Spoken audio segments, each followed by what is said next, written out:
Today marks World Refugee Day, recognizing the nearly 110 million people around the world who have been forced to flee their homes, according to the United Nations.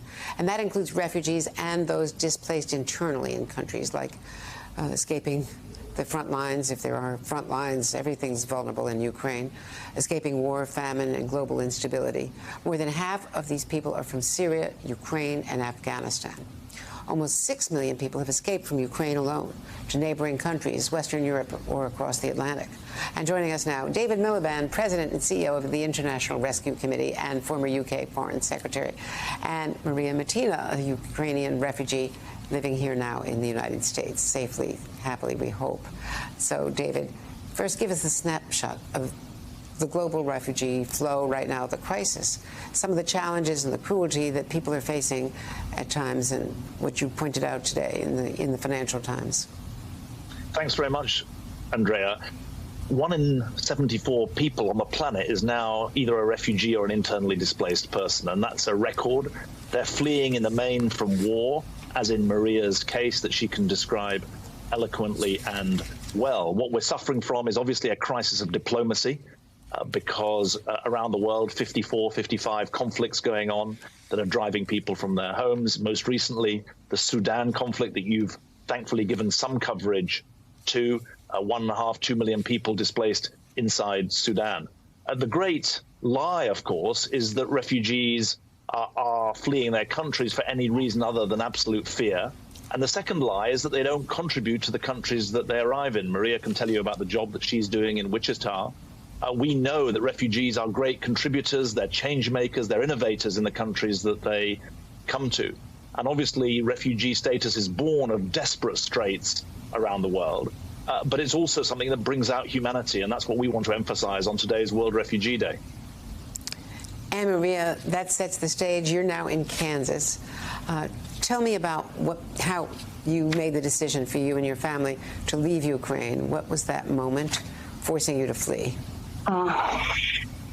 We lived in Ukraine all our life, in our city in the eastern part of Ukraine, and we didn't want to go somewhere. We live our life, and it was perfect, and everything was okay. But in the beginning of war, we decided to stay at home because many regions of Ukraine were under bomb, and we didn't know if it is safe to go somewhere.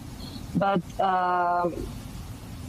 almost 3 weeks, we lived in the basement under bombing, without electricity, without connection, without water, and even without food. And after that, we decided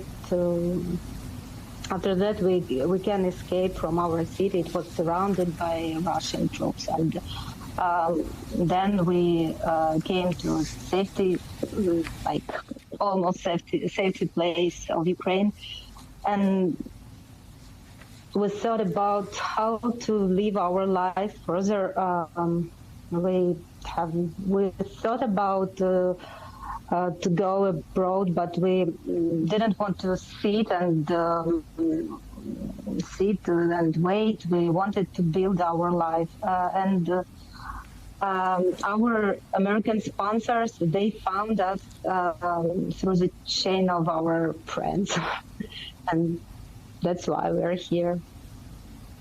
And well, we hope you are finding Kansas welcoming and not too Sure. foreign an experience.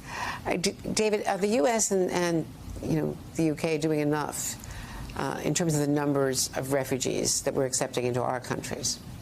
Well, the short answer is that in respect of Ukrainians, the response by Europe, 6 million refugees there, including the UK, 100,000 in the US, that response has been striking and positive.